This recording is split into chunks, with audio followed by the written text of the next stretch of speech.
Students, we are asked to evaluate integral 0 to pi over 2 sine squared x positive cos raised to the power 4x dx.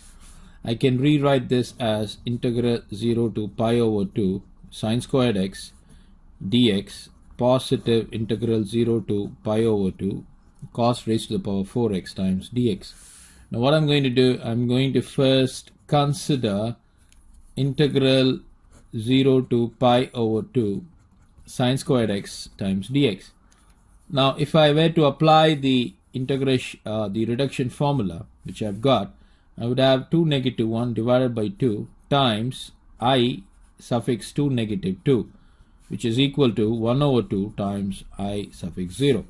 Now this is nothing but I suffix 2. So I suffix 0 is going to be integral 0 to pi over 2 sine raised to the power 0 x dx, which is nothing but integral 0 to pi over 2 dx. When I integrate this, I get x within the limits 0 to pi over 2. Apply the limits, you get pi over 2 negative 0, which is equal to pi over 2. Now all you need to do is you have to connect the two outcomes and write it as, therefore, integral 0 to pi over 2 sine squared x dx is equal to 1 over 2 times pi over 2, which is equal to pi over 4. You can name this as 1. And then you can now write the other part. Consider the second part, which is integral 0 to pi over 2 cos raised to the power 4x dx. Now if you were to apply the reduction formula, you get 4 negative 1 divided by 4 times I suffix 4 negative 2, which is 3 over 4 I suffix 2. Now I suffix 2, this is I suffix 4. I suffix 2 is 0 to pi over 2 cos squared x dx. Applying the reduction formula, you get 2 negative 1 divided by 2 I suffix 2 negative 2, which is equal to 1 over 2 times I suffix 0.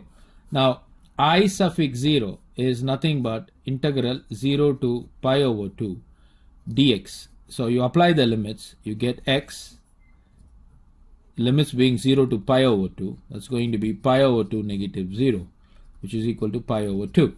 Now if you were to connect the terms, I'm going to using this space, you would get, therefore, integral 0 to pi over 2 cos raised to the power 4x dx is going to be equal to, was 1 over 2 pi over 2, and you got one more quantity. So if you were to connect all these quantities, you get 3 over 4 times 1 over 2 times pi over 2. So that's going to be 3 pi over 4 times 2, 8, 8 times 2 is 16. So I'm taking this as 2. So adding 1 with 2, we get, so what do we get when we add 1 over 2? 1 and 2. So for the first quantity, you get pi divided by 4. Second quantity, you get 3 pi divided by 16. I take the LCM as 16. I get 4 pi positive 3 pi, which is 7 pi divided by 16 is my final answer.